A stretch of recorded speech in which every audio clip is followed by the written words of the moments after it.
नमस्कार दोस्तों, के एग्ज़ाम फाइट में आपका स्वागत है। कैसे हैं आप सभी? उम्मीद है आप सभी सही होंगे और आपकी यूपीपीसीएल टीजी 2 की परीक्षा की तैयारी अच्छी चल रही होगी। दोस्तों, इस परीक्षा को ध्यान में रखते हुए हमने इलेक्ट्रिशियन थ्योरी से कुछ महत्वपूर्ण प्रश्नों की सीरीज स्टार्ट की है, जो कि दोस्तों ये प्रीवियस ईयर में पूछे गए प्रश्न होंगे। ये यूपीपीसीएल टीजी 2 के अलावा एनपीसीआईएल, सेल, डीआरडीओ, इसरो, जहाँ भी इलेक्ट्रिशियन थ्योरी आती है वहाँ के लिए ये महत्वपूर्ण साबित होंगे। दोस्तों, आईटीआई लेवल का कोई भी एग्ज़ाम हो, इस सीरीज को देखकर बैठ जाना, एक भी प्रश्न आपका गलत नहीं होगा। चलिए दोस्तों, आपका ज़्यादा टाइम न लेते हुए इन प्रश्नों की शुरुआत करते हैं। उससे पहले आपसे रिक्वेस्ट है, अगर आप चैनल पर नए तो चैनल को सब्सक्राइब कर लीजिए और अपने दोस्तों में शेयर कर दीजिए। अगर हमारा पढ़ाया हुआ पसंद आ जाता है तो वीडियो को लाइक ज़रूर करना। चलिए, इस वीडियो की खास बात यह है कि दोस्तों हमने सभी टॉपिक से लगभग 5-5, 6-6 प्रश्न लिए हैं, जो कि आपके 150 से ज़्यादा प्रश्न हो रहे हैं, जो कि आपके एग्ज़ाम के लिए, किसी भी एग्ज़ाम के लिए महत्वपूर्ण साबित होंगे। चलिए शुरुआत करते हैं। जैसा कि आज का हमारा प्रश्न दिया गया है, बहिस्राव उपचार प्लांट में अम्ल अपशिष्ट को डेड डैश से मिलाने पर निष्प्रभावी किया जा सकता है। सही उत्तर दोस्तों ऑप्शन नंबर ए, क्षार इसका सही उत्तर होगा। चलिए अगले प्रश्न पर चलते हैं। अगला प्रश्न है आपका, जैसा कि दिया हुआ चिन्ह डेड डैश चेतावनी को दर्शाता है। इसका जो सही उत्तर हो जाएगा आपका, जो कि आप देख सकते हैं, option number C, laser beam को ये प्रदर्शित करता है। चलिए अगला प्रश्न जैसा कि दिया गया, यहाँ पर आप देख सकते हैं, सूचनात्मक चिन्ह की पृष्ठभूमि डेड डैश रंग की एवं आकार डेड डैश होता है। सही उत्तर दोस्तों, इसकी पृष्ठभूमि जो है हरे रंग की और इसका जो आकार होता है वर्गाकार होता है। ये इसका सही उत्तर है, option number C right answer है। चलिए अगले प्रश्न पर चलते हैं। आपका अगला प्रश्न दिया गया है, जैसे कि बरमाई के अंत में सॉकेट से बर्मा को आसानी से हटाने के लिए किस उपकरण का उपयोग किया जाता है। सही उत्तर दोस्तों ऑप्शन नंबर बी, ड्रिफ्ट यानी अधिछिद्रक, इसका प्रयोग इसमें किया जाता है। जैसा कि हम इसमें देखते हैं, जबकि ड्रिल स्लीव यानी ब्यास्तर और टोंग यानी पुच्छ का प्रयोग नहीं किया कर सकते हैं, जो कि ये सभी दिए गए इनका प्रयोग नहीं कर सकते हैं। ऑप्शन नंबर बी इसका प्रयोग कर सकते हैं। अगला प्रश्न आपका जैसा कि दिया गया है, हथौड़े का आकार किसके द्वारा निर्धारित करते हैं। सही उत्तर ऑप्शन नंबर ए, जो कि हथौड़े के भार से, इसका सही उत्तर होगा। अगला प्रश्न जैसा कि दिया गया है, स्क्राइब आर्म मतलब स्क्राइब किससे बना होता है। सही उत्तर दोस्तों यहाँ पर देख सकते हैं, ऑप्शन नंबर ए, हाई कार्बन स्टील, इसका राइट आंसर हो। जैसे स्क्राइबर जो है उच्च कार्बन स्टील से बना नुकीला व पैना औजार होता है, जैसे कि आप डायग्राम में देख सकते हैं और समझ सकते हैं। चलिए, जैसे कि दोस्तों इनका प्रयोग कर्तन कार्य से पहले कार्यखंडों पर मार्किंग करने के लिए उस स्थान पर किया जाता है जहां पर पेंसिल का उपयोग नहीं किया जा सकता है। चलिए अगला प्रश्न दिया गया है, छोटे कार्य में काटने, मरोड़ने, पकड़ने और जकड़ने के लिए कौन से उपकरण का उपयोग किया जाता है। सही उत्तर दोस्तों option number B, combination plier का हम इसमें उपयोग करते हैं। चलिए दोस्तों अगले प्रश्न पर चलते हैं। इसके सारे कार्य आप जान लेना दोस्तों, इसके कार्य पूछे भी जाते हैं ज़्यादातर अधिक। चलिए अगला प्रश्न जैसा कि दिया गया यहाँ पर, कूलाम्ब यदि 10 कूलाम्ब का आवेश किसी इकाई लंबाई के चालक से 2 सेकंड में गुजरता है तो उस चालक का प्रतिरोध क्या होगा यदि उसके छोरों का विभवांतर 10 वोल्ट है।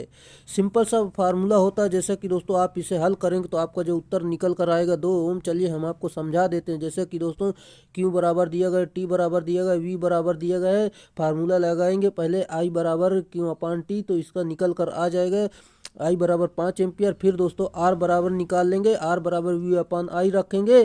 फिर दोस्तों इसको 10 में 5 का भाग दे देंगे तो आपका जो उत्तर निकल कर आ जाएगा 2 ओम, इसका राइट आंसर है। उम्मीद है दोस्तों आपको समझ में आया होगा। अगला प्रश्न दिया गया है, प्रतिरोध के तापमान में प्रति ओम प्रति डिग्री सेंटीग्रेड वृद्धि को डेड डैश कहते हैं। सही उत्तर दोस्तों ऑप्शन नंबर डी, धनात्मक ताप गुणांक इसे कहते हैं। चलिए, जैसा कि इसका फार्मूला भी आप जान सकते हैं, प्रतिरोध के तापमान प्रति डिग्री सेंटीग्रेड वृद्धि धनात्मक ताप गुणांक, पीटीसी कहते हैं इसे, अल्फा से प्रदर्शित करते हैं। चलिए अगला प्रश्न दिया गया है, एक बीओटी इकाई निम्नलिखित में से किसके बराबर होती है। सही उत्तर ऑप्शन नंबर बी, 1000 वाट घंटा, इसका राइट आंसर है। अगला प्रश्न दिया गया है, किसी विद्युत परिपथ में प्रतिरोधक का प्रयोग किस लिए किया जाता है। सही उत्तर ऑप्शन नंबर ए, जो कि विद्युत धारा का प्रवाह घटाने के लिए, ये इसका सही उत्तर है। दोस्तों इसका चिन्ह मैं इसलिए लगा लेता हूँ ताकि आपको पीडीएफ में चिन्ह लगा हुआ मिले और आपको एग्ज़ाम के टाइम पर रिवाइज करने में आसानी हो। चलिए अगला प्रश्न। अगला प्रश्न आपका जैसा कि दिया गया है, यहाँ पर देख सकते हैं, प्रतिरोधों के समांतर संयोजन का तुल्य प्रतिरोध कितना होता है? सही उत्तर ऑप्शन नंबर सी, प्रतिरोध में से निम्नतम मान वाले प्रतिरोध से कम, इसका राइट आंसर है। चलिए अगला प्रश्न। जैसा कि दोस्तों यहाँ पर देख सकते हैं पूरी जानकारी दी गई है। और अगला जैसा कि देखते हैं, जिसकी प्रतिरोध के श्रेणी क्रम में संयोजन का तुल्य प्रतिरोध सभी जुड़े प्रतिरोधों में से बड़े वाले प्रतिरोध से बड़ा होता है। जैसा कि यहाँ पर सीरीज में देख सकते हैं, समांतर में दोस्तों सबसे कम होता है, छोटे वाले से सबसे कम होता है। चलिए अगला प्रश्न। अगला प्रश्न जैसा कि दिया गया, डैश डैश दो या दो से अधिक तारों को एक साथ जोड़ने की एक विधि है जिसमें वोल्टेज की न्यूनतम हानि होती है। सही उत्तर ऑप्शन नंबर सी, जोड़, इसका राइट आंसर है। चलिए जैसा कि हम इसमें देखते हैं, जोड़ कई प्रकार के होते हैं। जैसे कि जोड़ देखते हैं हम, ऐठा हुआ जोड़, मैरिड जोड़, टी जोड़, ब्रिटानिया टी जोड़, वेस्टर्न यूनियन जोड़, स्कारफट जोड़ और टाइप जोड़, ये सारे प्रकार होते हैं जो कि जोड़ के होते हैं। इसके अलग अलग कार्य आप देख सकते हैं। आप अधिक जानकारी अगले, मान लो जो हम अगली वीडियो लेकर आएंगे तो वहाँ पर आप इसको बता देंगे। चलिए अगला प्रश्न। अगला प्रश्न आपका जैसा कि दिया गया है, कौन नियम बताता है कि किसी जंक्शन पर करंटों के संगमन का बीजीय अल्बरेजिक योग शून्य होता है? सही उत्तर दोस्तों ऑप्शन नंबर डी, जो कि किरचॉफ का करंट नियम, इसका राइट आंसर है। चलिए जैसा कि दोस्तों किरचॉफ का करंट नियम बताता है किसी जंक्शन पर करंटों का संगम का बीजगणितीय योग शून्य होता है। अगला प्रश्न। अगला प्रश्न दिया गया है, एल्युमिनियम पर टकाई के लिए किस सोल्डरिंग गालक यानी फ्लक्स का उपयोग किया जाता है? सही उत्तर ऑप्शन नंबर डी, EYRA7 या बरोजा का प्रयोग इसमें हम करते हैं। चलिए जैसा कि दोस्तों हम अगले प्रश्न पर चलते हैं। आपको अगला प्रश्न दिया गया है, BIS के अनुसार दिष्ट करंट यानी DC करंट की आपूर्ति में धनात्मक, ऋणात्मक और तटस्थ तार के रंग का कोड क्रमशः डैश डैश है। सही उत्तर दोस्तों ऑप्शन नंबर सी, लाल, नीला और काला, इसका राइट आंसर है। जैसा कि हम इसमें देखते हैं, अगले प्रश्न पर चलते हैं। आपको अगला प्रश्न दिया गया है, सॉफ्ट सोल्डर में टिन और सीसा का प्रतिशत डैश डैश होता है। सही उत्तर ऑप्शन नंबर डी, जो कि टिन होता है आपका 60% और सीसा होता है उसका प्रतिशत 40% होता है। चलिए जैसा कि दोस्तों इसमें देख सकते हैं, दो धातुओं को आपस में एक सोल्डर द्वारा जोड़ने की प्रक्रिया को सोल्डरिंग कहते हैं। इसका उपयोग तारों के जोड़ को मजबूत तथा विद्युत प्रवाह में प्रतिरोध को कम करने के लिए किया जाता है। अगला प्रश्न। अगला प्रश्न दिया गया है, जैसा कि प्रतिरोध वर्ण कोड में पीला वर्ण का निर्दिष्ट मान होता है। सही उत्तर दोस्तों ऑप्शन नंबर बी, 4, इसका राइट आंसर है। जैसा कि दोस्तों यहाँ पर देख सकते हैं, पीला का 4 होता है और भूरा का 1 होता है, काला का 0 होता है, लाल का 2 होता है, नारंगी का 3 होता है, पीला का 4, हरा का 5, नीला का 6, बैंगनी का 7, स्लेटी का 8, सफ़ेद का 9 होता है। चलिए जैसा कि यहाँ पर दिया भी गया है, आप समझ सकते हैं। हम अगले प्रश्न पर चलते हैं। आपका अगला प्रश्न दिया गया है, निम्न चित्र में एक सेल का विद्युत वाहक बल 1.5 वोल्ट है तथा आंतरिक प्रतिरोध 0.3 ओम है, तो इससे 3 ओम तथा 3 ओम के प्रतिरोधकों के साथ समानांतर क्रम में जोड़ा गया है। सेल से प्रवाहित होने वाली धारा का मान क्या होगा? चलिए दोस्तों हम इसमें देखते हैं। जैसा कि दोस्तों इसको जैसे हल किया गया, यहाँ पर आप देख सकते हैं V बराबर R बराबर आंतरिक प्रतिरोध और प्रतिरोध दिए गए हैं। और पहले तो इनसे हम समांतर क्रम में जोड़ते हैं, समांतर फिर सीरीज में जोड़ लेते हैं। जैसा कि दोस्तों यहाँ पर देख सकते हैं, समांतर क्रम में R1 व R2 है, जैसे कि देख सकते हैं। फिर दोस्तों I बराबर V/R रखेंगे। इस फार्मूले पर जो मान आया दोस्तों, इस मान को रख देंगे तो आपका जो उत्तर निकल कर आ जाएगा, जो कि आपका यहाँ पर देख सकते हैं I बराबर 1 एम्पियर निकल कर आया है। चलिए आपका आंसर हो जाएगा जो कि 1 एम्पियर इसका सही उत्तर होगा। उम्मीद है दोस्तों आपको समझ में आया होगा। ज़्यादा समझने के लिए आप दोस्तों वीडियो को रोक कर इसे आसानी से हल कर सकते हैं, क्योंकि दोस्तों हमारे पास इतना टाइम नहीं है, क्योंकि 150 से ज़्यादा हम प्रश्नों को एक ही वीडियो में करेंगे जो कि काफ़ी लंबा हो जाएगा। अगला प्रश्न। 4, 6 और 10 ओम के प्रतिरोध श्रेणी क्रम में जोड़े जाते हैं और उन्हें 200 वोल्ट की आपूर्ति की जाती है तो 4 ओम के प्रतिरोध पर वोल्टेज पात होगा। सिंपल सा दोस्तों सभी का मान दिया गया है, इसी प्रकार करना। जैसे कि यहाँ पर हम आपको बता देते हैं, जैसे कि आई बराबर निकाल लेंगे, फिर 4 ओम के वोल्टेज ड्रॉप का मान यहाँ पर देख सकते हैं, 4 का गुणे 10 से कर देंगे, आपका जो उत्तर निकल कर आ जाएगा जो कि 40 वोल्ट इसका सही उत्तर होगा। अगला प्रश्न आसानी से दोस्तों आप वीडियो को रोक कर हल कर सकते हैं, हमको जल्दी है, क्योंकि दोस्तों इसे पूरा 150 से ज़्यादा प्रश्नों को हम करवाएंगे इसमें। एचआरसी कार्टेज में क्षरण पदार्थ यानी फिलिंग मटेरियल निम्नलिखित में से किसके रूप में कार्य करता है? सही उत्तर दोस्तों ऑप्शन नंबर डी, समन माध्यम और शीतलन माध्यम यानी क्वेंचिंग मीडियम और कूलिंग मीडियम, ये इसका राइट आंसर है। चलिए जैसा कि हम अगले प्रश्न पर चलते हैं, आपका अगला प्रश्न दिया गया है, रिवायरेबल फ्यूज की तुलना में एमसीबी को वरीयता देने का कारण निम्नलिखित में से क्या है? सही उत्तर ऑप्शन नंबर डी, जैसा कि दोस्तों सुगम संचालन, छोटा आकार, बेहतर संवेदनशीलता, ये सारे कार्य हैं। चलिए जैसा कि रिवायरेबल फ्यूज को खराब होने पर पुनः बदलना पड़ता है। अगला प्रश्न आपका जैसा कि दिया गया, यहाँ पर आप देख सकते हैं, निम्नलिखित में से कौन सा विद्युत प्रघात से संरक्षण प्रदान करता है? सही उत्तर दोस्तों ऑप्शन नंबर बी, ईएलसीबी यानी अर्थ लीकेज सर्किट ब्रेकर यानी भूचरण परिपथ वियोजक, इसका राइट आंसर है। चलिए जैसा कि हम इसमें देखते हैं, यह एमसीबी की अपेक्षा अति विश्वसनीय होता है, अतः इसे सामान्यतः घरों में विद्युत शॉक से बचने के लिए लगाया जाता है।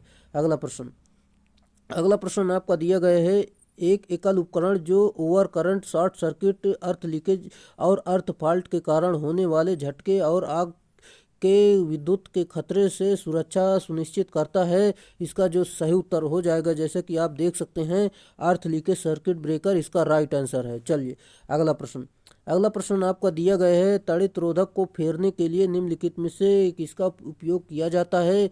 सही उत्तर option number A, surge diverter, इसका राइट आंसर है। जैसे कि तड़ित रोधक को फेरने के लिए सर्ज डाइवर्टर का उपयोग किया जाता है। सर्ज डाइवर्टर के निम्न प्रकार होते हैं, जैसे कि rod gap arrester, spare gap arrester, horn gap arrester, विविध गैप अरेस्टर, ये सारे प्रकार हैं। जैसे कि दोस्तों और देख सकते हैं, इम्पल्सन रक्षण gap arrester, electrolytic gap arrester और ऑक्साइड फिल्म अरेस्टर, धातु ऑक्साइड तड़ित रोधक, ये सारे इसके प्रकार हैं। अगला प्रश्न दिया गया है, निम्नलिखित में से किस तड़ित रोधक में सर्च अरेस्टर के रूप में क्षण का उपयोग होता है? सही उत्तर ऑप्शन नंबर सी, जो कि रॉड गैप अरेस्टर, इसका राइट आंसर है। जैसा कि सर्ज अरेस्टर आकाशीय बिजली से सभी उपकरणों को सुरक्षित करने का कार्य करती है। जब अरेस्टर पर उच्च वोल्टेज आता है तो सर्ज अरेस्टर क्षण के माध्यम से उच्च वोल्टेज को भू में प्रवेश करा देती है, जिससे उपकरणों की सुरक्षा हो जाती है। अगला प्रश्न आपका दिया गया है, एक अर्धनिवाहक की चालकता डेड डैश के परिवर्तन के साथ परिवर्तित होती है। सही उत्तर ऑप्शन नंबर बी, तापमान, इसका राइट आंसर है।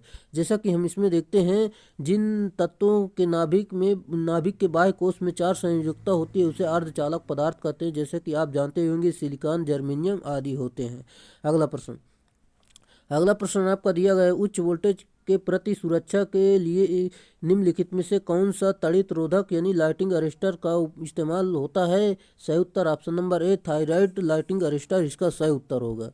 चलिए जैसा कि दोस्तों सब स्टेशन में लाइटिंग अरेस्टर को ट्रांसफार्मर के निकट लगाया जाता है। चलिए बाकी जानकारी आप देख सकते हैं। अगला प्रश्न आपका दिया गया है, इलेक्ट्रोड पर गैसों का संचयन कहलाता है डेड डैश। सही उत्तर दोस्तों ऑप्शन नंबर सी, ध्रुवण, इसका राइट आंसर है। अगला प्रश्न जैसा कि दिया गया है, जब एक सीसा अम्ल सेल की पूरी तरह से आवेशित हो जाती है तो डेड डैश। राइट आंसर दोस्तों ऑप्शन नंबर ए, H2SO4 का अपेक्षिक घनत्व जो है लगभग 1.28 तक बढ़ जाता है, ये इसका सही उत्तर है। जैसा कि हम इसमें देख लेते हैं, लेड एसिड सेल जो है एक सेकेंडरी सेल होता है जिसे पुनः चार्ज किया जा सकता है। लेड एसिड सेल में इलेक्ट्रोलाइट के रूप में डिल यानी सल्फ्यूरिक अम्ल H2SO4 का उपयोग किया जाता है। कैथोड लेड जो है लेड का तथा एनोड लेड ऑक्साइड का बना होता है।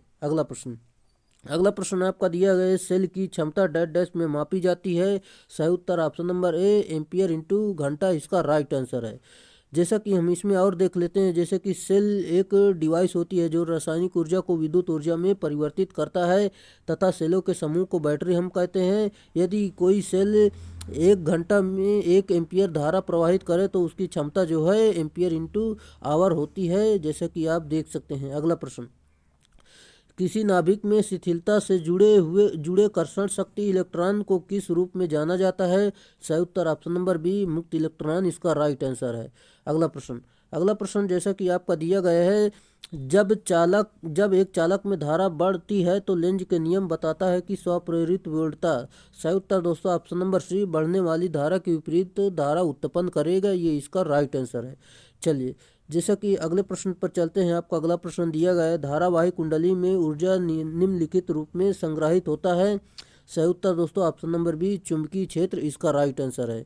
जैसा कि दोस्तों जब किसी धारावाही कुंडली को प्रत्यावर्ती विद्युत स्रोत से जोड़ते हैं तो उसमें एक चुंबकीय क्षेत्र उत्पन्न होता है, जिसके कारण इस कुंडली में चुंबकीय क्षेत्र के रूप में ऊर्जा संग्रहित होता है। अगला प्रश्न आपका जैसा कि दिया गया, यहाँ पर आप देख सकते हैं। अगला प्रश्न दिया गया है, लोहे के क्रोड वाले सोलेनॉइड की आकर्षण शक्ति होती है। इसका जो सही उत्तर हो जाएगा यहाँ पर देख सकते हैं ऑप्शन नंबर बी, वायु के क्रोड वाले सोलेनॉइड से अधिक इसका सही उत्तर होगा। चलिए अगला प्रश्न जैसा कि दिया गया है, चुंबकीय फ्लक्स की यूनिट है। सही उत्तर ऑप्शन नंबर ए, वेबर इसका राइट आंसर है। अगला प्रश्न जैसा कि दिया गया है, निम्नलिखित में से कौन सत्य है? इसका सही उत्तर हो जाएगा ऑप्शन नंबर डी, जो कि किलोवाट बराबर किलो वोल्ट एम्पियर गुणे शक्ति गुणक इसका राइट आंसर है। चलिए बाकी आप देख सकते हैं। हम अगले प्रश्न पर चलते हैं। आपका अगला प्रश्न दिया गया है, समांतर में जुड़े एक स्रोत मुक्त आरएलसी नेटवर्क की नेपर आवृत्ति है। सही उत्तर ऑप्शन नंबर बी, 2/4 RC इसका राइट आंसर है। चलिए अगला प्रश्न दिया गया है, सिंगल फेज एसी परिपथ में शक्ति का सूत्र है। सही उत्तर दोस्तों ऑप्शन नंबर ए, जो कि VI cos थीटा इसका राइट आंसर है।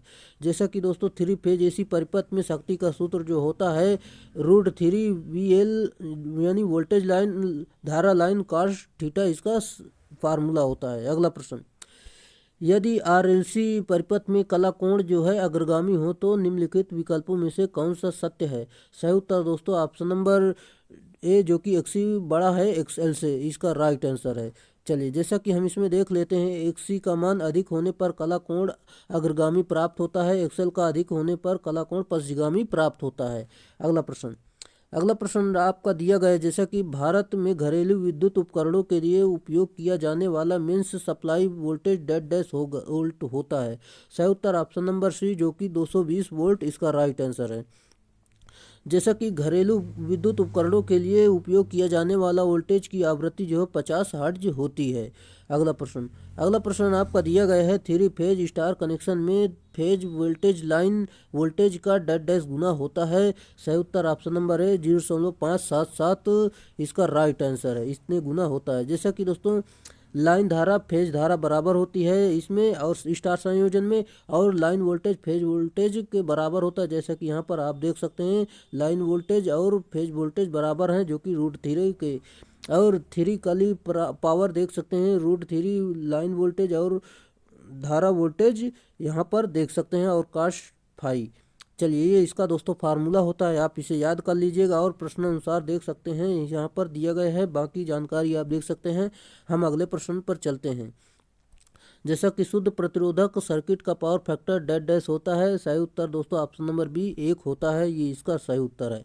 जैसा कि दोस्तों शक्ति बराबर I²R आप जानते ही होंगे। अगले प्रश्न पर चलते हैं। आपका अगला प्रश्न जैसा कि दिया गया है, मिट्टी में नमी की मात्रा धरती के मिट्टी के प्रतिरोध को डैश करती है। सही उत्तर दोस्तों ऑप्शन नंबर ए, कम करती है, ये इसका सही उत्तर है। अगला प्रश्न दिया गया है, जब 3 फेज जनरेटर में भू संपर्कित नहीं हो रहा हो तथा एक लाइन से दोष घटित हो जाए तो अन्य दोष स्वस्थ लाइनों का विभव। सही उत्तर दोस्तों ऑप्शन नंबर ए, बढ़ेगा, ये इसका सही उत्तर होगा। अगला प्रश्न दिया गया है, जैसे कि भू तार के निर्माण में हेतु प्रयुक्त तार है। सही उत्तर ऑप्शन नंबर ए, जस्तीकृत इस्पात इसका राइट आंसर है। जैसा कि दोस्तों स्टील को जिंक लेपित किए जाने से स्टील खुले आवरण में ऑक्सीजन से क्रिया नहीं करता है, जिस कारण से इसमें जंग भी नहीं लगता है।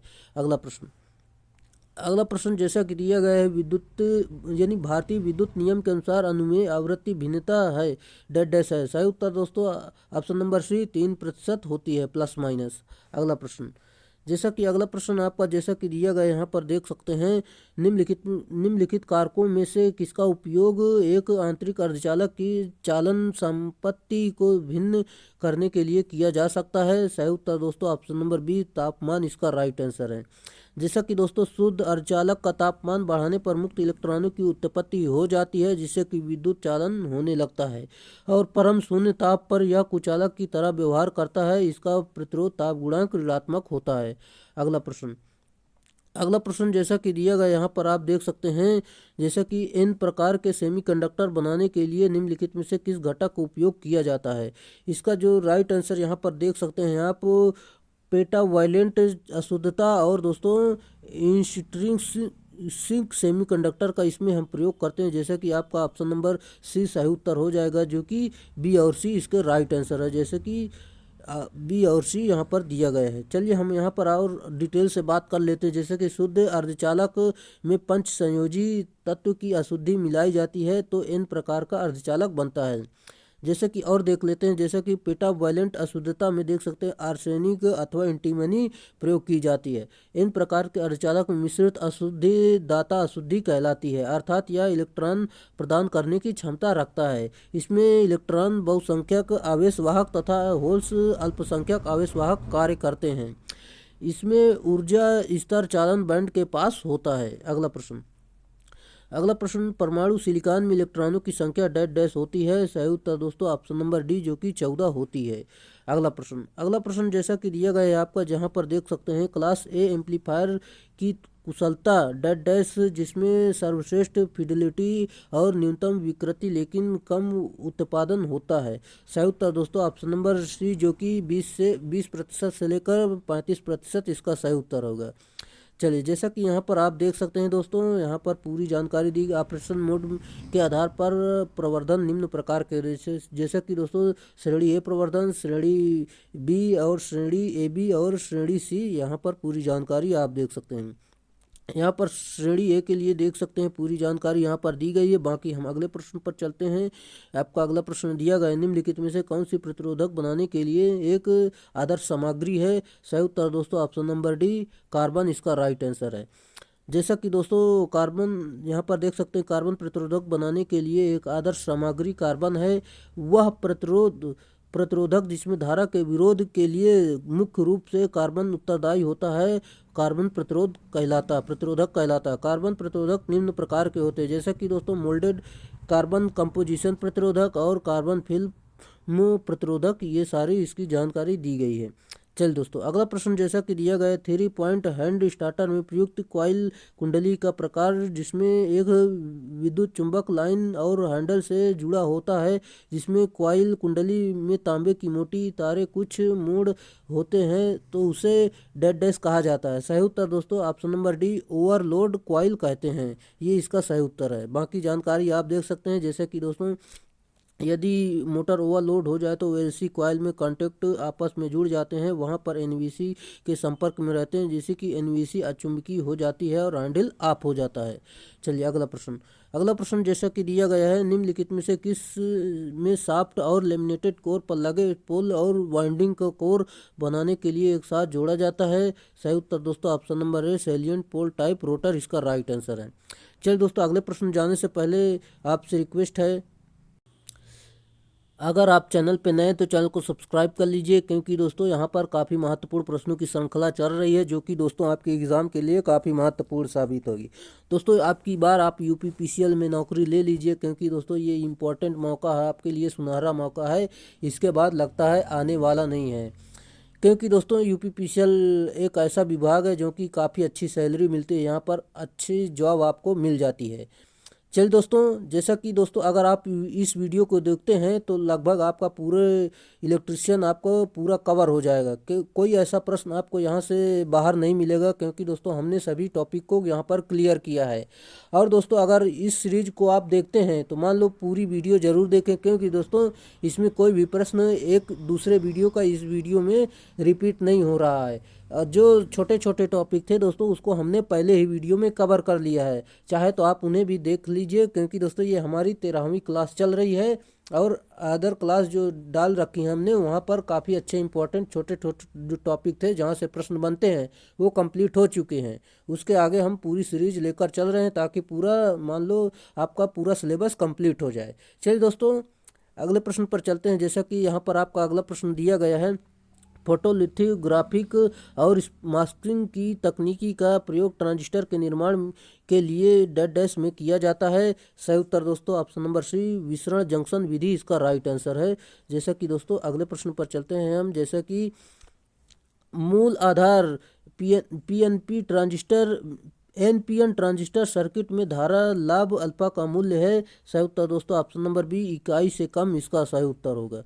जैसा कि यहाँ पर हम देख सकते हैं वोल्टेज लाभ यहाँ पर पूरी जानकारी दी गई है, आप समझ लेना। हम अगले प्रश्न पर चलते हैं। आपका अगला प्रश्न दिया गया है, एक ट्रांजिस्टर है। सही उत्तर दोस्तों ऑप्शन नंबर बी उच्च धारा उपकरण इसका राइट आंसर है। चलिए जैसा कि हम इसमें देख लेते हैं, ट्रांजिस्टर एक अर्धचालक इलेक्ट्रॉनिक उपकरण है। यह उच्च धारा और कम वोल्टेज उपकरण है जो कम धारा और कम वोल्टेज पर इलेक्ट्रॉनिक सिग्नल और विद्युत शक्ति को स्विच या एम्पलीफाई करने के लिए किया जाता है।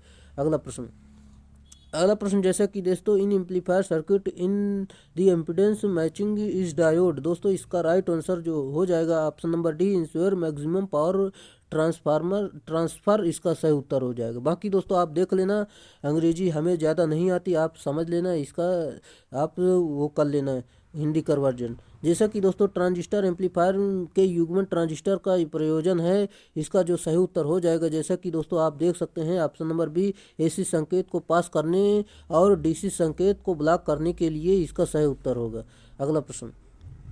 अगला प्रश्न जैसा कि दिया गया है, यदि एम्पलीफायर का इनपुट और आउटपुट क्रमशः 1 और 100 है तो एम्पलीफायर का डेसिबल का पावर गेन कितना होगा। सही उत्तर दोस्तों ऑप्शन नंबर बी 20 सही उत्तर होगा। जैसा कि यहाँ पर आप देख सकते हैं, यहाँ पर एम्पलीफायर गेन के लिए देख सकते हैं फार्मूला दिया गया, यहाँ पर मान रखेंगे तो आपका 20 डेसिबल सही उत्तर हो जाएगा। अगला प्रश्न दिया गया है, क्लास बी प्रवर्धक में आउटपुट धारा डैश के लिए प्रवाहित होती है। सही उत्तर ऑप्शन नंबर सी आधी इनपुट साइकिल इसका राइट आंसर है। अगला प्रश्न जैसा कि दिया गया है, एक पीएनपीएन उपकरण जिसे एक छोटे धनात्मक गेट धारा द्वारा चालन के लिए प्रेरित किया जा सकता है और एक ऋणात्मक गेट संकेत द्वारा बंद किया जा सकता है। सही उत्तर दोस्तों ऑप्शन नंबर सी जीटीओ इसका राइट आंसर है। चलिए बाकी जानकारी आप देख लेना दोस्तों। हम अगले प्रश्न पर चलते हैं। आपका अगला प्रश्न दिया गया है, जैसा कि देख सकते हैं आप डैश वह उपकरण जिसमें बीजीटी और मॉसफेट दोनों के लाभ होते हैं। सही उत्तर दोस्तों ऑप्शन नंबर सी आईजीबीटी इसका सही उत्तर होगा। जैसा कि दोस्तों आईजीबीटी यानी जो है आईजीबीटी का पूरा नाम इंसुलेटेड गेट बाईपोलर ट्रांजिस्टर होता है। इसमें तीन टर्मिनल होते हैं, जैसे कि पावर सेमीकंडक्टर डिवाइस होती है ये, जिसका मुख्य उपयोग इलेक्ट्रॉनिक स्विच के रूप में किया जाता है और इसका विकास उच्च आवृत्ति और फास्ट स्विचिंग को कंबाइन करने के लिए होता है। चलिए दोस्तों हम अगले प्रश्न जाने से पहले आपको कुछ बताना चाहेंगे। जैसे कि दोस्तों ये हमारा टेलीग्राम चैनल है, चाहे तो आप इसे ज्वाइन कर सकते हैं, इस वीडियो की पीडीएफ यहाँ पर दे दी जाएगी। चलिए अगला प्रश्न जैसा कि आपका दिया गया, यहाँ पर आप देख सकते हैं डिजिटल प्रणाली में 1 बाइट बराबर बिट डैश बिट सही उत्तर दोस्तों ऑप्शन नंबर सी जो कि 8 इसका राइट आंसर है। जैसा कि यहाँ पर हम देख लेते हैं 1 बाइट बराबर 8 बिट, 1 निब्बल बराबर 4 बिट और 1 किलोबाइट बराबर 1024 बाइट और 1 मेगाबाइट बराबर 1024 किलोबाइट और 1 गीगाबाइट बराबर 1024 मेगाबाइट, 1 टेराबाइट बराबर 1024 गीगाबाइट, 1 पेटाबाइट बराबर 1024 टेराबाइट। ये इसके कुछ इंपॉर्टेंट व्याख्या थी जो कि आपको जानना बेहद ज़रूरी था। अगला प्रश्न, यदि OR गेट के 2 इनपुट 1 तथा 0 हैं तो आउटपुट होगा। सही उत्तर दोस्तों ऑप्शन नंबर सी जो कि 1 होगा, ये इसका सही उत्तर होगा। ये इसमें सिंपल सा होता है दोस्तों, इसका डायग्राम भी आप जान सकते हैं चलिए हम अगले प्रश्न पर चलते हैं। अगला प्रश्न जैसा कि दिया गया है, एक बाइनरी अंकीय प्रणाली में कितने अंक होते हैं? सही उत्तर दोस्तों ऑप्शन नंबर सी 2 होते हैं, जो कि 0 1 इसका सही उत्तर होगा। जैसा कि दोस्तों लैच डैश डैश सर्किट होते हैं, सही उत्तर option number C level triggered होते हैं, ये इसका सही उत्तर है। इसका डायग्राम आप देख सकते हैं, जैसे कि इसका डायग्राम अगर पूछ ले तो आपको बताना होगा। जैसे कि ए इंटू बी का पूरक है, सही उत्तर दोस्तों ए का पूरक प्लस बी का पूरक इसका राइट आंसर है। ऑप्शन नंबर बी सही उत्तर हो जाएगा। अगला प्रश्न, किसी भी नए इंस्टॉलेशन की वायरिंग पूर्ण होने पर नियमों के किस समूह को सत्यापित किया जाना चाहिए? सही उत्तर दोस्तों ऑप्शन नंबर डी, जो कि भारतीय विद्युत नियमावली आईई यानी आईई रूल्स जो है 1956 इसका सही उत्तर हो जाएगा। जैसा कि आप देख सकते हैं, यहाँ पर आप देख सकते हैं पूरी जानकारी दी गई। हम अगले प्रश्न पर चलते हैं। जैसा कि आपको अगला प्रश्न दिया गया है, निम्नलिखित में से कौन सी वायरिंग सबसे सुरक्षित प्रकार की है? सही उत्तर option number B concealed conduit wiring, ये इसका सही उत्तर है। ये सबसे सुरक्षित वायरिंग होती है।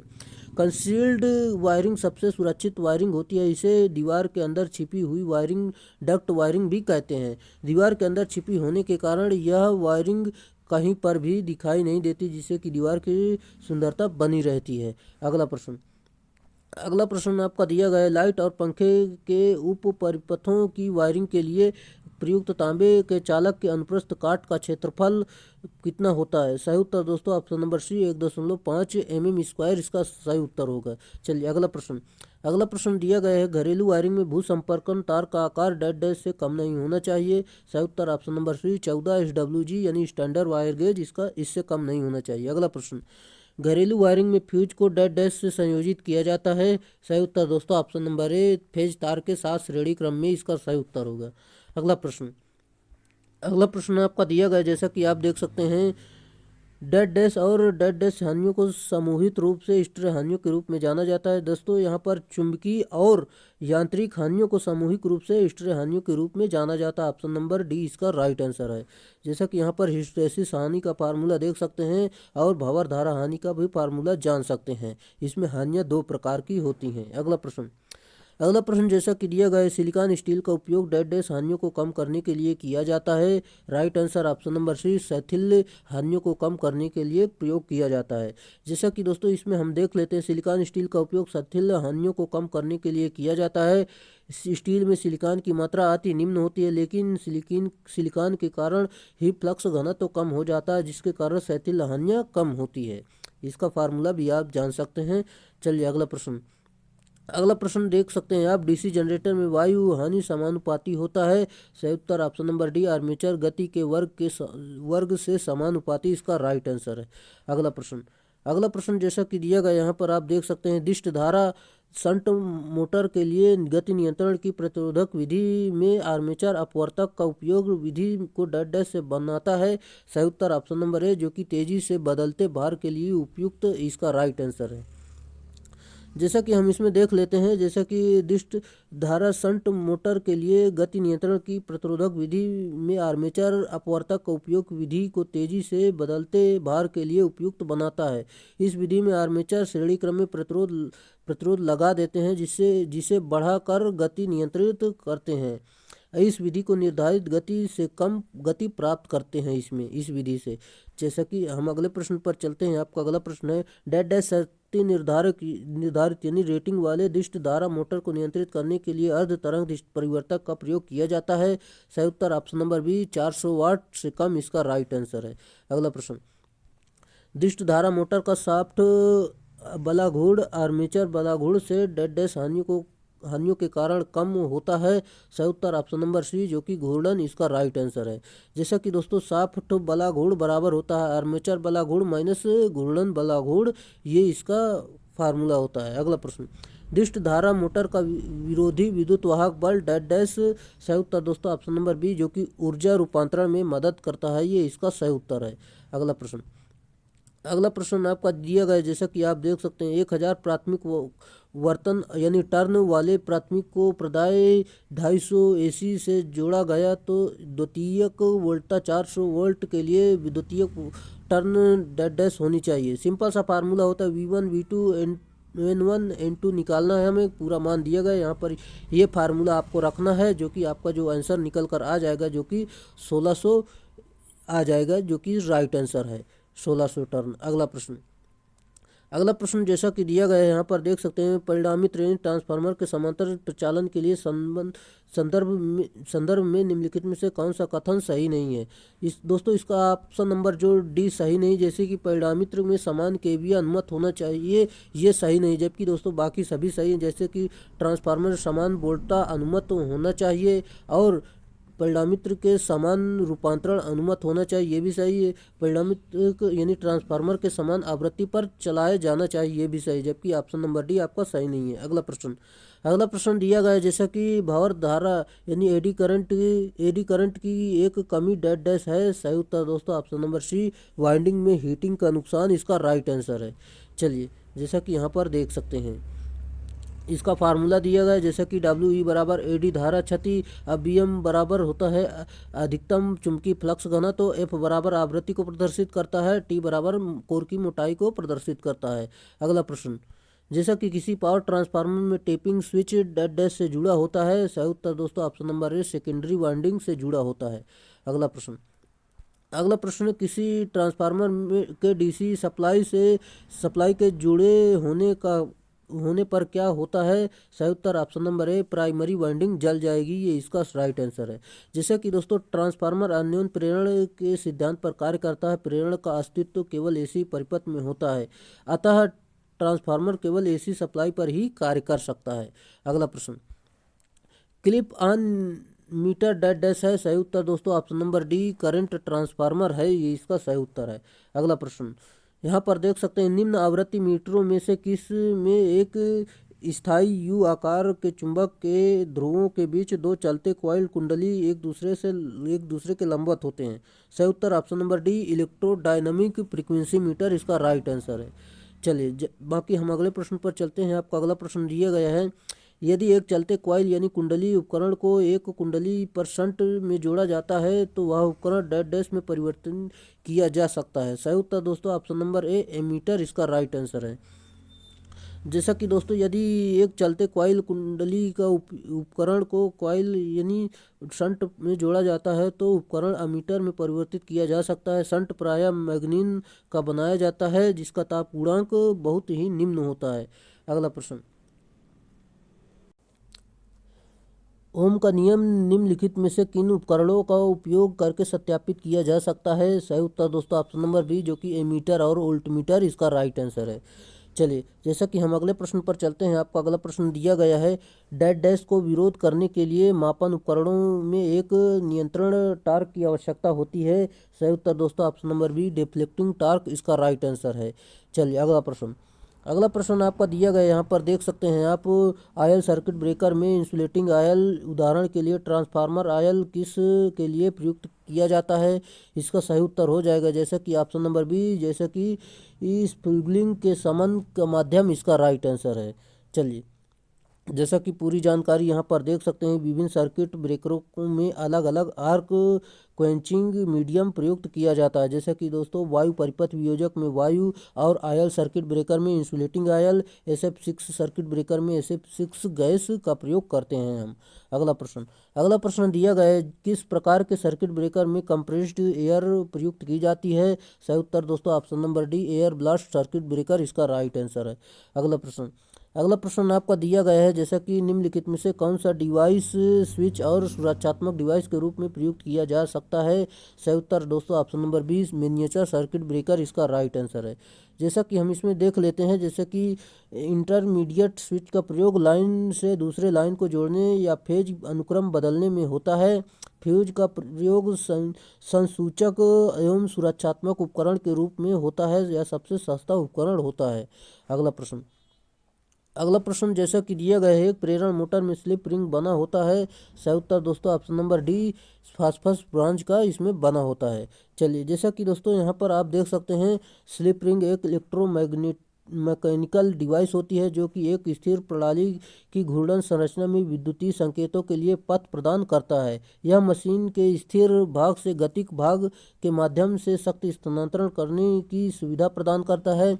स्लिप रिंग में एक ग्रेफाइट का ब्रश होता है जो घूमने वाली धातु रिंग के ऊपर घिसते हैं हुए चलता है और यह चल भाग व स्थिर के मध्य संयोजन का विकल्प देता है। चलिए अगला प्रश्न।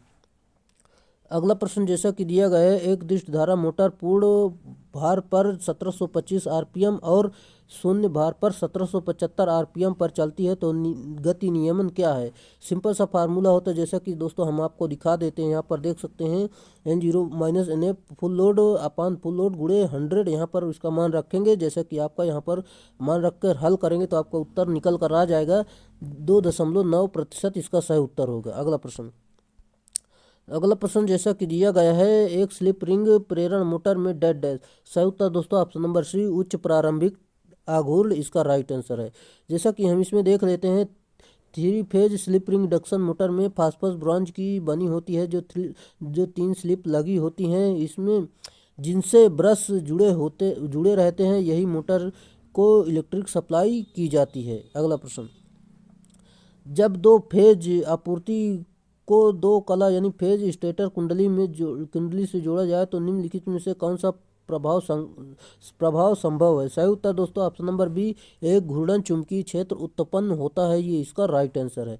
दोस्तों अगले प्रश्न जाने से पहले आपसे रिक्वेस्ट है, अगर आप चैनल पर नए चैनल को सब्सक्राइब कर लीजिए और अपने दोस्तों में शेयर कर दीजिए। अगर वीडियो अच्छा लग रहा है तो वीडियो को लाइक ज़रूर करें, क्योंकि दोस्तों ये काफ़ी महत्वपूर्ण प्रश्नों की श्रृंखला है। अगर दोस्तों ये सारी वीडियो आप देख लेते हैं तो कोई ऐसा सिंगल सा भी प्रश्न आपका बाहर जाने वाला नहीं है, क्योंकि दोस्तों इसकी व्याख्या इतनी महत्वपूर्ण है। अगर इस व्याख्या को पूरा पढ़ लेते हैं तो 150 हम क्वेश्चन मान लो नंबर वाइज करवाते हैं यहाँ पर। अगर पूरे PDF पढ़ लेते हैं तो मान लो आपको 300 से 400 प्रश्न यहीं पर क्लियर हो जाते हैं। इसलिए दोस्तों ये आपको पढ़ना यहाँ पर काफ़ी महत्वपूर्ण हो जाता है, यहाँ पर काफ़ी अच्छी जानकारी मिलती है। चल दोस्तों वो खैर आपकी बात है, अगर पढ़ना है तो पढ़िए। बाकी दोस्तों यहाँ पर काफ़ी अच्छी तैयारी चल रही है, आप चाहे तो पढ़ सकते हैं। चलिए अगर वीडियो अच्छा लगा हो तो वीडियो को लाइक जरूर करें। चलिए अगला प्रश्न है, जैसा कि दोस्तों निम्नलिखित में से किस मोटर में गति अभिलक्षण स्थिर नहीं होते हैं। सही उत्तर दोस्तों option number B, universal motor इसका राइट आंसर है। जैसा कि दोस्तों यूनिवर्सल मोटर की गति लोड के व्युत्क्रमानुपाती होती है, अर्थात पूर्ण भार पर कम तथा शून्य लोड पर अधिकतम होती है। इसलिए यूनिवर्सल मोटर को शून्य भार पर प्रचलित नहीं करना हो चाहिए। अगला प्रश्न। अगला प्रश्न जैसा कि दिया गया नीचे दिया गया फेजर डायग्राम किस प्रकार की मोटर के लिए वैध, यानी फेजर डायग्राम में वी आरोपित वोल्टेज आरोपित और धारा और धारा प्रवर्तन और मुख्य वाइंडिंग में प्रवाहित धाराओं को प्रदर्शित करता है। यहाँ पर देख सकते हैं इसका डायग्राम बना हुआ है। चलिए इसका आंसर जान लेते हैं। जैसा कि option number D, capacitor start motor इसका राइट आंसर है। जैसा कि यहाँ पर आप देख सकते हैं, इस मोटर का प्रारंभिक टार्क रनिंग टार्क की अपेक्षा कई गुना अधिक होता है और दोस्तों इसमें जो है यह मोटर उच्च प्रारंभिक बलाघूर्ण के कारण प्रयुक्त की जाती है। अगला प्रश्न। अगला प्रश्न जैसा कि दिया गया है, निम्नलिखित में से किस सिंगल फेज मोटर का प्रचालन गुणक शक्ति गुणक उच्च होता है। इसका सही उत्तर दोस्तों ऑप्शन नंबर ए, जैसा कि दोस्तों capacitor start capacitor run motor इसका राइट आंसर है। अगला प्रश्न। अगला प्रश्न जाने से पहले यहाँ पर इसकी पहले व्याख्या देख लेते हैं। जैसा कि capacitor start capacitor run motor का प्रचालन पावर फैक्टर अधिक होता है, क्योंकि इस मोटर में 2 संधारित्र यानी 2 कैपेसिटर लगे होते हैं, जिसमें एक स्टार्टिंग के लिए तथा दूसरा पावर फैक्टर बढ़ाने के लिए लगा होता है। अगला प्रश्न। अगला प्रश्न जैसा कि देख सकते हैं आप, 4 पोल 1800 आरपीएम प्रत्यावर्तक की आवृत्ति कितनी होती है। सही उत्तर दोस्तों इस फार्मूले पर मान रखेंगे तो आपका उत्तर जो निकल कर आ जाएगा, यहाँ पर देख सकते हैं 60 हर्ट्ज इसका राइट आंसर है। जैसा कि दोस्तों यहाँ पर दिया भी गया आप देख सकते हैं। अगला प्रश्न। अगला प्रश्न आपका दिया गया है, यहाँ पर प्रत्यावर्तक यानी अल्टरनेटर फील्ड को एक DC स्रोत द्वारा उत्तेजित किया जाता है तो सामान्यतः एक डेड डैश होता है। सही उत्तर दोस्तों option number A, DC shunt and compound generator इसका राइट आंसर है। जो कि दोस्तों सामान्यतः एक DC शंट एवं कंपाउंड जनरेटर होता है, जिसकी वोल्टता सीमा जो है लगभग 220 वोल्ट तक होती है। अगला प्रश्न। एक प्रत्यावर्तक यानी अल्टरनेटर के कोर को लेमिनेटेड क्यों किया जाता है। सही उत्तर दोस्तों ऑप्शन नंबर सी, भंवर धारा हानियों को कम करने के लिए इसका राइट आंसर है। अगला प्रश्न। अगला प्रश्न जैसा कि दिया गया है, एक सिंक्रोनस मोटर को एक सिंक्रोनस संधारित्र की तरह प्रयोग कर सकते हैं जब यह होता है। सही उत्तर दोस्तों ऑप्शन नंबर बी, अति उत्तेजन इसका राइट आंसर है। जैसा कि दोस्तों तुल्यकालिक मोटर जो है पश्चगामी अग्रगामी इकाई शक्ति गुणक पर चलाया जा सकता है। अगला प्रश्न जैसा कि दिया गया है, तुल्यकालिक मोटर डेड डैश पर प्रचलित हो सकती है।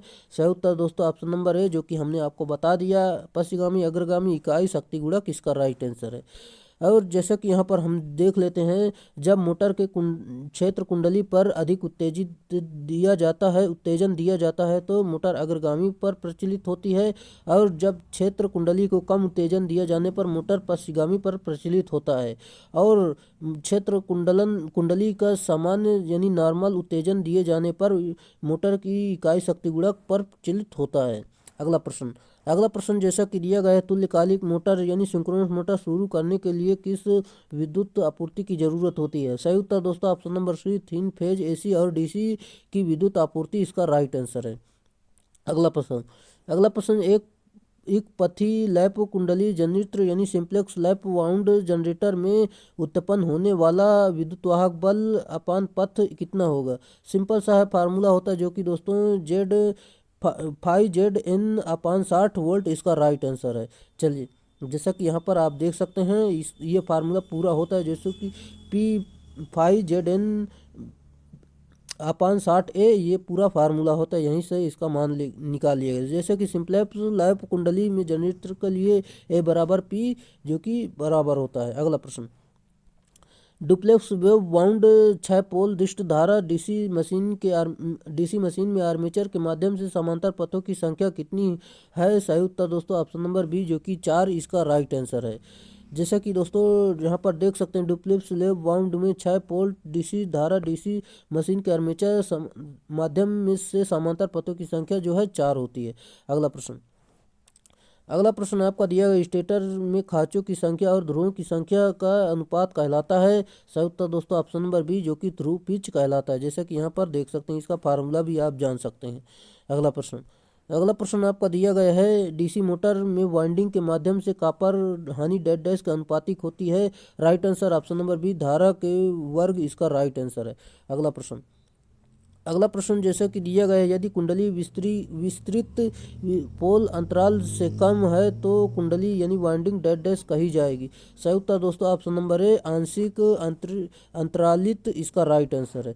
जैसा कि यहाँ पर देख सकते हैं आप, यहाँ पर पूरी जानकारी दी गई, जिससे चिंगारी को कम करता है और तरंग आकार को सही करता है। ये पूरी जानकारी आप देख सकते हैं। अगला प्रश्न दिया गया है, डिश धारा मशीन में प्रगामी कुंडली के लिए निम्न में से कौन सा विकल्प सही है। सही उत्तर दोस्तों option number D, back pitch बराबर बड़ा होता है, जो कि फ्रंट पिच से, ये इसका राइट आंसर है। यहाँ पर आप देख सकते हैं, पूरी जानकारी पढ़ सकते हैं। बाकी हम अगले प्रश्न पर चलते हैं। चलिए, अगला प्रश्न आपका दिया गया है, पोल अंतराल की परिभाषा क्या है। सही उत्तर दोस्तों ऑप्शन नंबर सी, जो कि प्रति पोल आर्मेचर खासों की संख्या, ये इसका राइट आंसर है। अगला प्रश्न जैसा कि दिया गया, यहाँ पर आप देख सकते हैं, दीप्ति तीव्रता की इकाई कौन सी है। सही उत्तर दोस्तों ऑप्शन नंबर सी, कैंडेला इसका राइट आंसर है। जैसा कि दोस्तों शक्ति का जो इकाई है यानी मात्रक है, वाट होता है। ल्यूमिनस फ्लक्स की इकाई जो होती है लूमेन होती है। प्रदीप्ति की इकाई जो होती है लक्स होती है।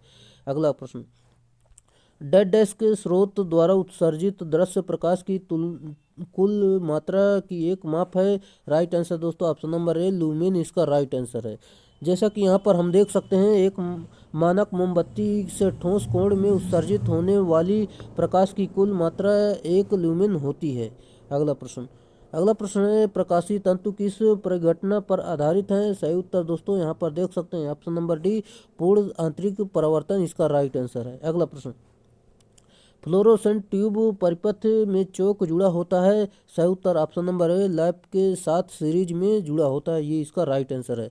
जैसा कि दोस्तों चोक उच्च प्रतिघात वाला प्रेरक होता है, जिसे लौह पत्तियों से निर्मित कोर पर तांबे का इनेमल्ड तार लपेट कर तैयार किया जाता है। विद्युत धारा के मान को नियंत्रित रखता है। अगला प्रश्न दिया गया है, प्रकाश की एक समान तीव्रता के लिए टंगस्टन बल्ब CFL और बल्ब LED में से कौन सा अधिक शक्ति खर्च करेगा? सही उत्तर दोस्तों ऑप्शन नंबर बी टंगस्टन इसका राइट आंसर है। जैसा कि दोस्तों यहाँ पर देख सकते हैं टंगस्टन लैंप का प्रकाश जो है 8 से 10 ल्यूमेन प्रति वाट होता है। टंगस्टन का ताप गुणांक जो है 0.0051 होता है। अगला प्रश्न जैसा कि आपका दिया गया है, एक मानक फूड मिक्सर की घूर्णन गति यानी रिवोल्यूशन स्पीड कितनी होती है? सही उत्तर दोस्तों ऑप्शन नंबर सी 3000 से लेकर 14000 आरपीएम इसका राइट आंसर है। यहाँ पर देख सकते हैं आप इसका जो प्रयोग किया जाता है यूनिवर्सल मोटर इसमें होती है। इसमें घरों में जो सिल्क सेक बनाने, दही से मक्खन निकालने, मसाले व चटनी पीसने आदि कार्यों के लिए मिक्सर ग्राइंडर या मिक्सी नामक वैद्युतिक उपकरण का प्रयोग किया जाता है।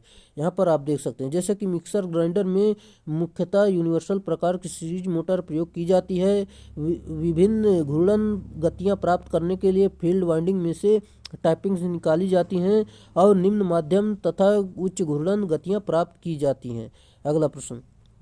अगला प्रश्न दिया गया है, इनमें से किस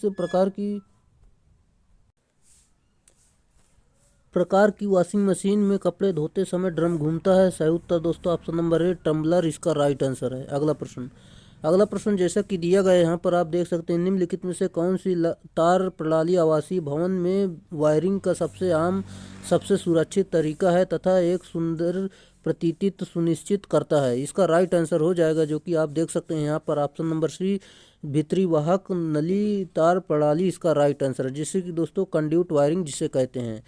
जैसा कि दोस्तों यहाँ पर हम देख लेते हैं इसे दीवार के अंदर छिपी हुई वायरिंग या डक्ट वायरिंग भी कहते हैं या स्थायी वायरिंग होती है। इस वायरिंग में तारों को अधिक सुरक्षा मिलती है।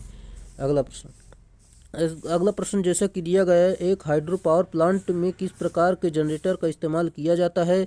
इसका राइट आंसर है जो कि दोस्तों ऑप्शन नंबर बी यहाँ पर देख सकते हैं लो स्पीड साइलेंट पोल अल्टरनेटर इसका राइट आंसर है। जैसा कि यहाँ पर हम देख लेते हैं साइलेंट पोल टाइप रोटर की गति सामान्यतः जो है 300 आरपीएम से लेकर 500 आरपीएम तक होती है। साइलेंट पोल टाइप रोटर का डायमीटर बड़ा तथा अच्छी लंबाई कम होती है। अगला प्रश्न जैसा कि दिया गया है, राष्ट्रीय विद्युत संहिता का उपयोग निम्नलिखित में से किसके लिए नहीं किया जाता है? सही उत्तर दोस्तों यहाँ पर देख सकते हैं ऑप्शन नंबर ए उपकेंद्र सब स्टेशन डिजाइन इसका राइट आंसर है। जैसा कि दोस्तों यहाँ पर राष्ट्रीय विद्युत संहिता का उपयोग उपकेंद्र डिजाइन के लिए नहीं किया जाता है। इसका उपयोग आवासीय भवन वायरिंग, वाणिज्य भवन वायरिंग, औद्योगिक भवन वायरिंग के लिए किया जाता है। अगला प्रश्न, भारत में उत्पादित बिजली का बड़ा हिस्सा डैश के माध्यम से उत्पादित किया जाता है। सही उत्तर दोस्तों ऑप्शन नंबर सी तापीय शक्ति संयंत्र इसका राइट आंसर है। जैसा कि दोस्तों भारत के तापीय शक्ति संयंत्र में सामान्य रूप से भाप का दाब यानी 110 से लेकर 170 किलोग्राम प्रति सेंटीमीटर स्क्वायर होता है। इस संयंत्रों की दक्षता जो है 25% से लेकर 30% तक होती है। अगला प्रश्न, ट्रांसमिशन लाइन की वृद्धि प्रतिबाधा को परिभाषित करते हैं? सही उत्तर दोस्तों ऑप्शन नंबर ए जो कि L/C रूट में इसका सही उत्तर होगा। अगला है, इसमें देख लेते हैं जैसा कि दोस्तों सर्ज इम्पीडेंस लाइन की लंबाई पर निर्भर नहीं करता है और भूमिगत cable surge impedance overhead line का 1/10वां भाग होता है। अगला प्रश्न जैसा कि संचरण लाइन का वोल्टता नियमन का आंशिक मान होना चाहिए? सही उत्तर दोस्तों ऑप्शन नंबर सी निम्न होना चाहिए इसका राइट आंसर है। यहाँ पर देख सकते हैं वोल्टता नियमन जैसे कि किसी संचरण लाइन का वोल्टता नियमन प्रेषण सिरों की स्थिर वोल्टता की स्थिति में अभिग्राही सिरों पर भार से निर्भार तक की वोल्टता में परिवर्तन होता है। जैसे कि दोस्तों इसका फार्मूला आप जान सकते हैं। हम अगले प्रश्न पर चलते हैं। आपका अगला प्रश्न है 132 केवी की संचरण लाइनों में किस प्रकार की इंसुलेटर प्रयोग में लेते हैं? सही उत्तर ऑप्शन नंबर बी जो कि सस्पेंशन विद्युत रोधक इसका राइट आंसर है। अगला प्रश्न जैसा कि दिया गया है 1 मीटर चालक व्यास तथा 0.859 सेंटीमीटर विद्युत रोधन मोटाई युक्त 1 मीटर लंबे एकल कोर केबल के विद्युत रोधी प्रतिरोध का ज्ञात करें।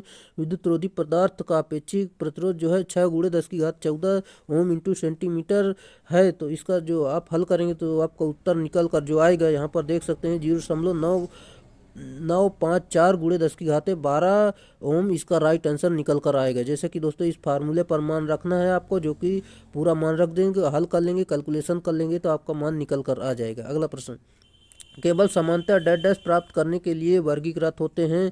सही उत्तर ऑप्शन नंबर ए, परावैद्युत प्रतिबल का एक समान वितरण इसका राइट आंसर है।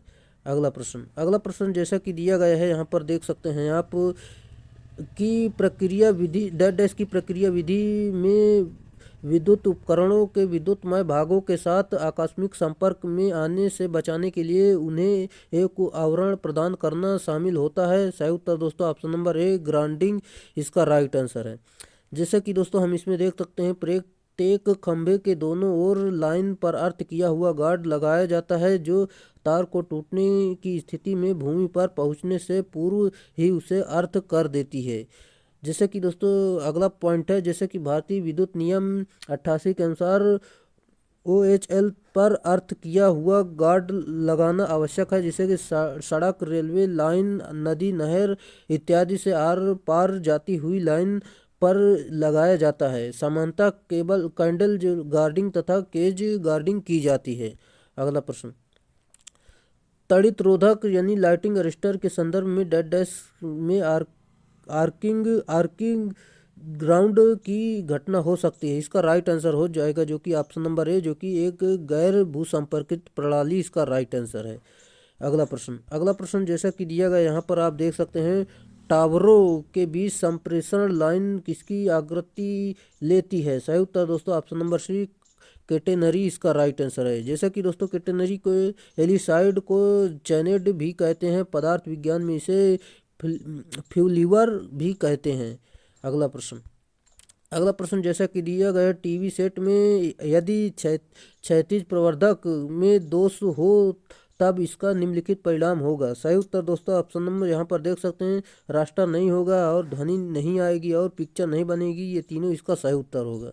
अगला प्रश्न दिया गया, टीवी पिक्चर में घोस्ट दूर करने के लिए। सही उत्तर दोस्तों यहाँ पर देख सकते हैं, इनमें से कोई नहीं। चलिए हम आपको बता देते हैं। जैसे कि दोस्तों टीवी चित्र में घोस्ट दूर करने के लिए आसपास की इमारतों की ऊंचाई और संरचना को नियंत्रित करके करते हैं। घोस्ट बनने का कारण इस्तेमाल में टीवी सिग्नल उछल रिफ्लेक्ट हो जाता है।